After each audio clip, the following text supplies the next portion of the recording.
On this episode, I have the name of the new James Bond movie, Firefall. Sorry, Steve. That's the name of the setting sunlight waterfall effect at Yosemite on the Capitan. Oh, so when you go to Yosemite, you go see El Capitan Waterfall, and it's called Firefall. Right. All right. Well, in that case, Helen Keller can help us see sunshine in our genuine positivity message. And then I get on a soapbox to say, hey, why isn't AI better? The reason AI isn't better is because there's a lot of companies out there with their own AIs, and they all want to be the owner of that voice.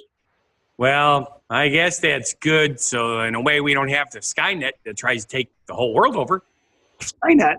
That's the James Bond movie. No, that's not it either. All right. Yeah, I guess because if AI did take over, we could all become lame ducks. Hey, that's our phrase origin story. Welcome to What Happened to the World Today. I'm Steve. And I'm Scott. And this is a tale of how bad life decisions led to a YouTube show. Oh, yeah, I was going to say it. You were making your lips do, so I paused just to catch you. To see if I would do it. I'm saying it out loud. I don't care. But we're going to talk about what we've noticed is going on in the world today. What I've noticed is going on in the world today is I'm in a very royal, regal purple color here, and you are still frozen. Oh, we had another ice storm. What a surprise. This is the weirdest winter. Okay, wait, the groundhog did not see his shadow. And that does mean that it's supposed to be 6 weeks of mild winter. Yes. So instead of 20 below zero with 6 feet of snow, we get 34 degrees and ice storms. But it snowed 4 times here in Las Vegas. It snowed in Las Vegas 4 times. That's not mild. No, it's not normal. Groundhog was wrong. How much snow did you get last year total? I don't know. I believe it was like a half an inch for the whole year for you, wasn't it? Let's ask. Hello, Google. Oh, wait. Yeah, let's see if it works. Okay. Yeah, we can't talk to Alexa anymore in my office. I know, you took her away. I made the mistake of bringing her to the house. How much snow did Las Vegas get last year? Okay, here we go. Here are some headlines. It's been over a decade since Las Vegas has had measurable snow. Yes. Measurable. Yeah, and this week you've had it 4 days in a row. It happened twice this week. And that was from February. So, areas closed the famed Las Vegas Strip have picked up certainly more than as much as 6 to 10 inches reported in higher elevations. Well, okay, that was at higher elevation. Right. What did it get on McCarran? McCarran were officially observed for more than 7 hours, visibly dropped 3/4 miles and the rain temperature in the mid-60s. Snowfall and cold temperature reporting. It doesn't say where it's officially. What's the most you saw?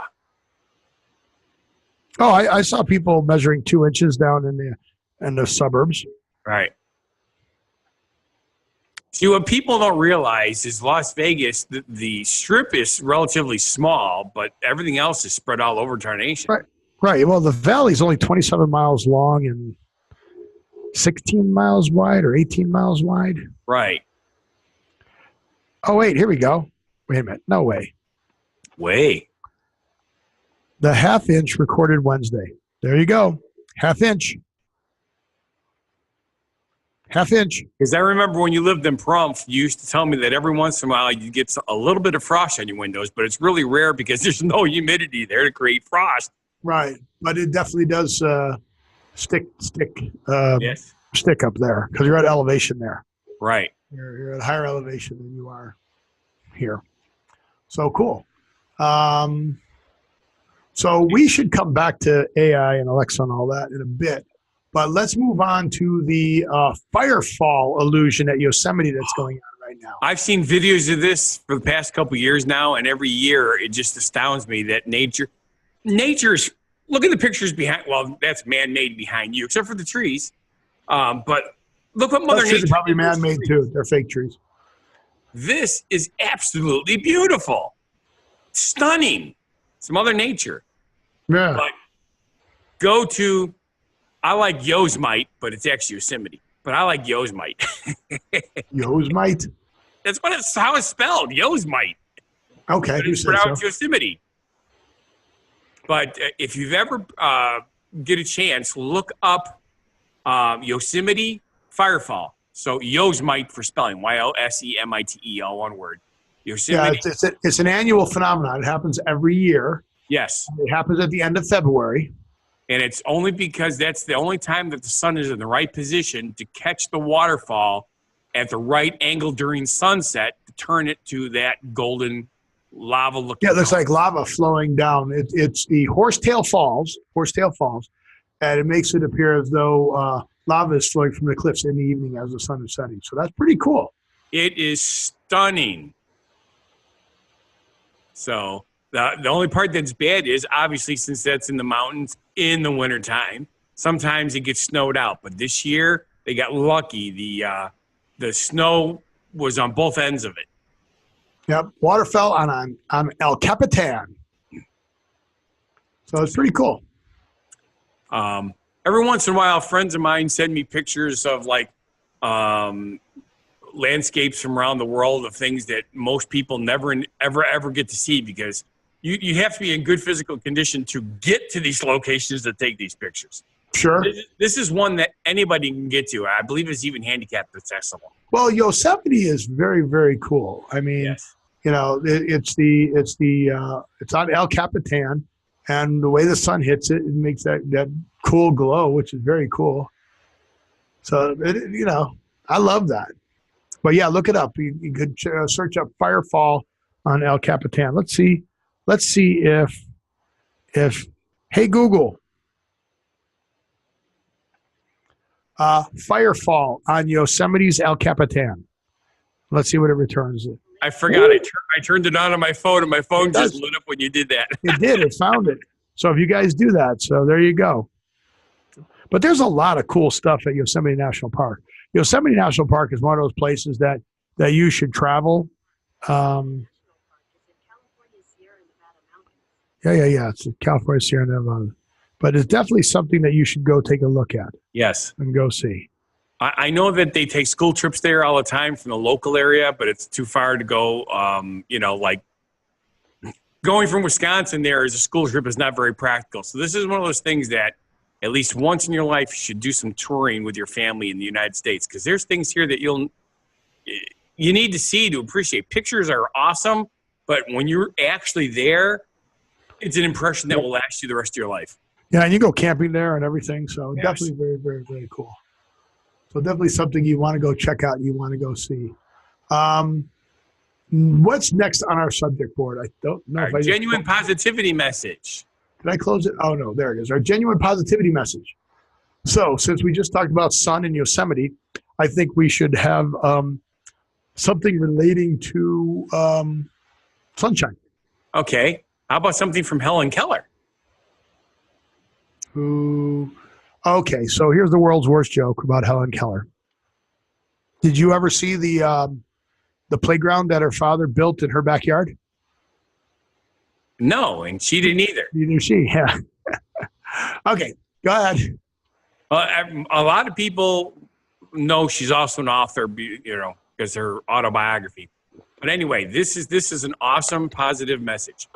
Yes. Keep your face to the sunshine, and you cannot see a shadow. That's right. Which That is is correct. actually not true because you can't see. No, it is true. Shadow. You can see other shadows. No, that's true because if you're looking up, you wouldn't see down. Yeah, okay. Keep your I was face just to the thinking behind. sunshine. Shadows are behind you and down. Yep. Yep. Shadows are behind. No, All right, well, so you wanted to do a rant. You wanted to do a soapbox. yes. So let me go. Hey Google. Not working. Hey Google. There it is. What is a soapbox speech? According to Wikipedia, the term originates from the days when speakers would elevate themselves by standing on a wooden crate originally used for shipment of soap or other dry goods from a manufacturer to a retail store. Could you hear that? Yes. Okay, good. Now, see, that's great. But what she did is she accessed the internet to look that up. Yeah, which is awesome. Yeah, I do not disagree. But this is something that I mentioned a year ago. And the technology of AI is supposed to be making these huge strides. For the past couple of years, it's supposed to be going, gangbusters. But Right. yet, we still can't get it to do things simple.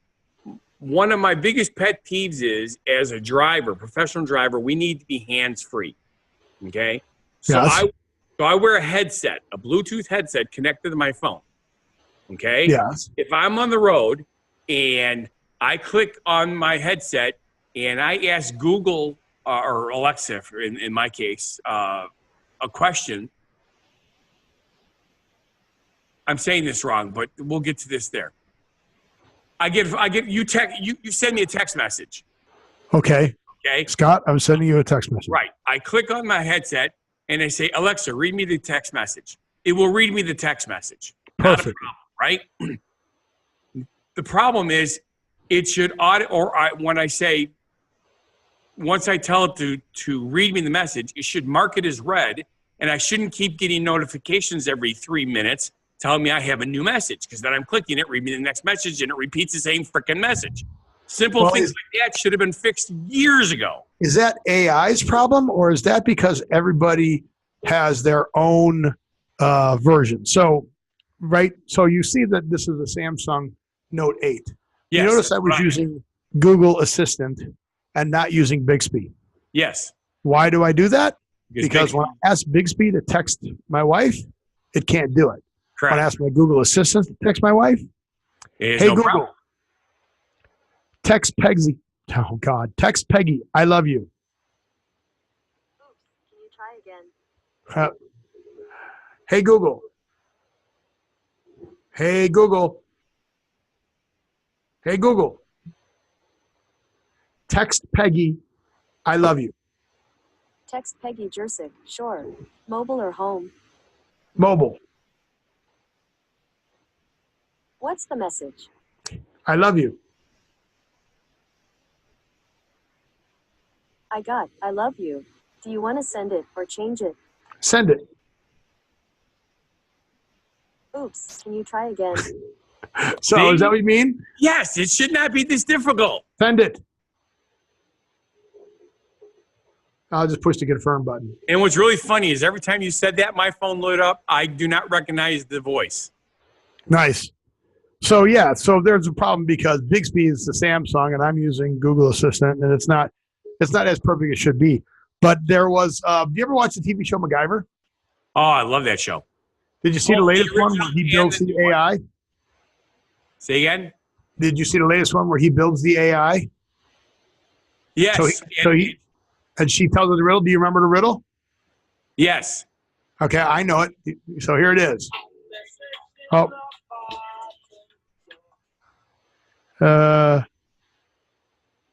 What did she send me?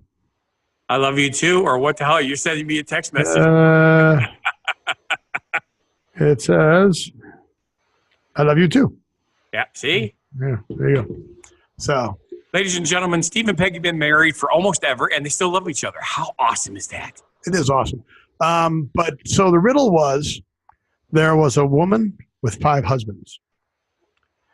The first husband's name was Monday. The second husband's name was Tuesday. The third husband's name was Wednesday. The fourth husband's name was Thursday. What was the name of the fifth husband? And it kept putting the AI in a loop. So should we try that with Google? It kept going, processing. So let's see if it does know this. There was a woman who had 5 husbands. The first husband's name was Monday. Here's what I found on the web. Okay, she's just not interested. No. See, Here's what I found on the web. Part of the problem is, I love to read science fiction. Okay. Some of the books that I've been reading, one of the biggest ones that I've read recently had to do with the Chris Long and I series, which I've talked about. And their computers are AI. Some of them, most of them are just normal AI. Chris is much more sophisticated. I do not expect that kind of sophistication. But Why? even the simple, not yet. It's too. So we haven't achieved that kind of growth. I'm not expecting Terminator type, Correct. responses. However, remember HAL from 2001: Space Odyssey? Yes. The way. Wait. No, Steve, can you bring in Hal for a moment, please? I'm sorry, Scott. I can't do that right now. I love that. That's so cool. But did you see on the Oscars, the first break was sponsored by Google, and Google did their Google Assistant, and they brought out Dave, and Dave goes, "Hey, Hal, open the bay doors, Hal, Hal. Hey, Google, open the bay doors. Bay doors open." Yeah. And they did a whole commercial on that. So yeah, and then at 5:30, because the Oscar started at 5, so on Pacific Coast at 5:30, a little Google alarm comes off during this commercial, and it goes to Deadpool. It goes, Deadpool, you have an appointment. An appointment for what? To be on a commercial during the Oscars. He goes, yeah, don't count on that. So it was pretty good because they actually timed it out that the commercial was at 5:30 when the thing went off to remind Deadpool to be on the commercial for the Google commercial. So if we force it, we can make it work. Yes.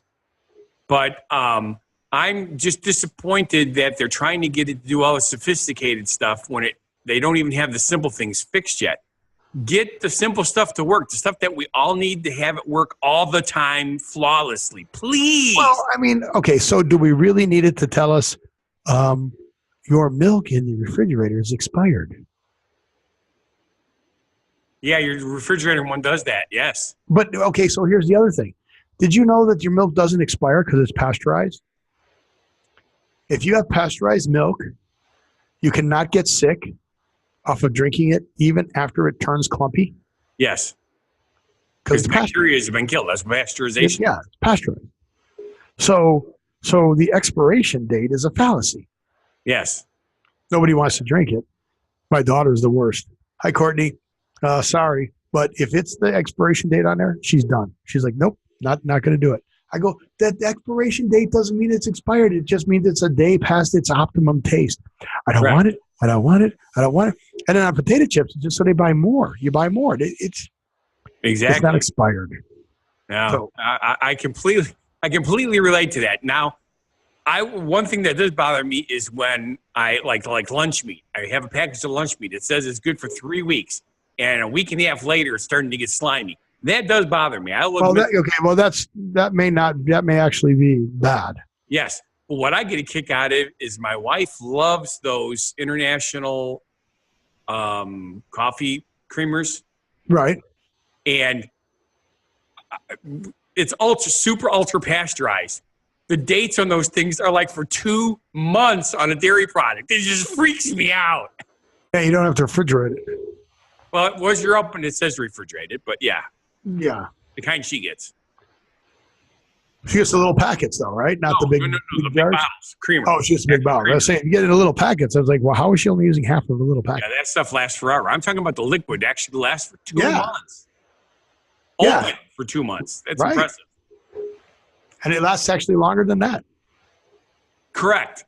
And they're actually even mentioning that now. They're telling you that just because your date has come and passed, use your own judgment because that is for best quality. It's not that it goes bad. For them to sell more. Right.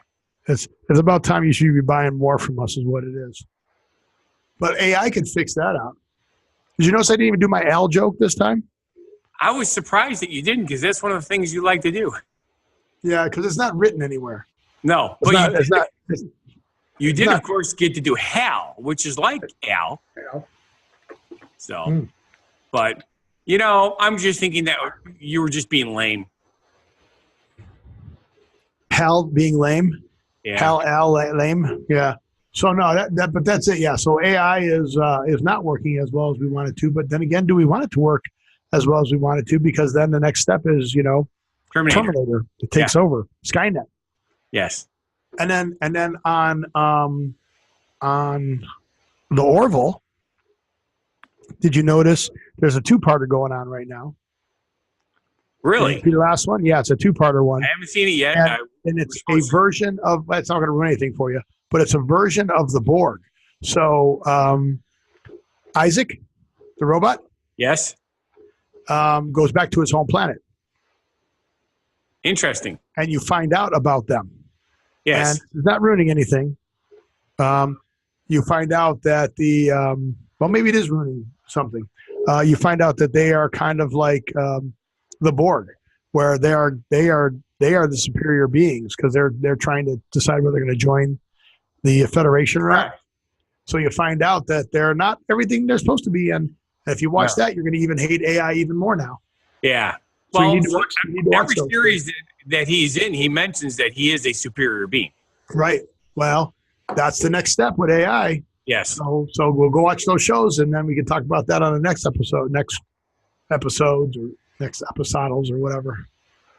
But we should move on to our phrase origin story, because this might be what I'm going to be as I'm moving, with the internet being, well, not down. Okay, so when you move houses, right, the hardest part is you got to get to the new house, then you got to set the appointment with the cable guy, or the internet guy, or whatever he is. And then they give you this window that they'll be there sometime between this morning and the end of the day, maybe. You know? Around here, it's 2 hours now. They've trimmed it to a 2-hour window. Yeah, well, here it's terrible. It's awful. The internet connection speeds in my neighborhood are also terrible, awful. So I don't know what I'm going to do. Still trying to decide. I only have choice of 2 carriers. A lot of people, well, 3 carriers if you want to do satellite off of DirecTV. And I don't know if I can even do that. Well, I'll tell you right now, satellite is good if you don't have any other option, but it has a delay. Yeah, so that might not work for us. So Right. I'm probably going to do Cox, but it only has 300 megabits. Yeah, because one of my good friends, the guy. What's your connection? 100 MIPS. Yeah. You're 100? Yep. His 300 megabytes of internet fast. Yes. Maybe. What's a gig? 1,000 megabytes. Yeah, I want gig. I want gig internet. Well, here's the thing. My buddy, I told you about before, the ones that used to build robots and stuff. Yeah. He lived out in the country, and the only thing he could get was satellite. And when he gamed, he was a second and a half behind everybody else because of the satellite connection. So he went and spent a freaking fortune and brought a T1 line to his house, which is over a gig. That's impressive. That's no, T1 lines are awesome. $800 probably a month to keep that. That's what he was paying, $800 a month. But he was making that kind of money. It was okay. And he said it was really kind of funny because he'd hook into, like in the Philippines where a lot of his work was done, he'd hook into their computer so he could do some of the work before he left. Their computers couldn't handle his speed. Yeah. That's pretty funny. So, he's in a house, and this is a big, huge corporation, and he's faster than they are. Yeah, I'll have to check and see if I can get it. But my question is, because you started this conversation, then you sort of went off on a roll there. You said a phrase origin story was going to be kind of like you for moving.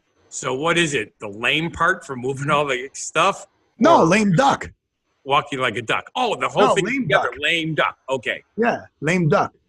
So what is the definition of a lame duck? A person or thing that isn't properly able to function. Especially one that was previously proficient. Which is really you, yeah. Yeah. But what is the origin?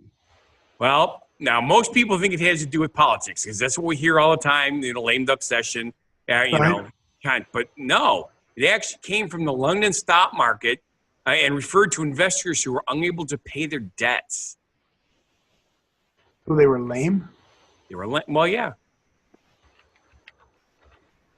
So, see, you learned something new today. Kind of weird. Weird. So there you go. So with that, I want to say thank you for watching and putting up with our lame duckery. And if you feel our show is not a bad life quack, then please subscribe, like, share, do everything and anything. Go to whathappened.world. What? Don't be a lame duck. Do something. You know Lame Ducks was a TV series? no, that was the Mighty Lame Ducks. Ducks. No, seriously. Oh. Lame Ducks. Brian Drake is hit by a lorry on his way to work and can no longer work. As a result, he sets off to become a hermit, only to be joined by various other outcasts. Lame Ducks. Okay. From 1984 to 1985. 12 episodes. There you go. So, see? Bad life decisions. But go to whathappened.world, subscribe to all our stuff. I want you to live every day, and we'll see you at the next show. Be genuinely positive, live and love life, and have a good one. Crazy, and you step crazy.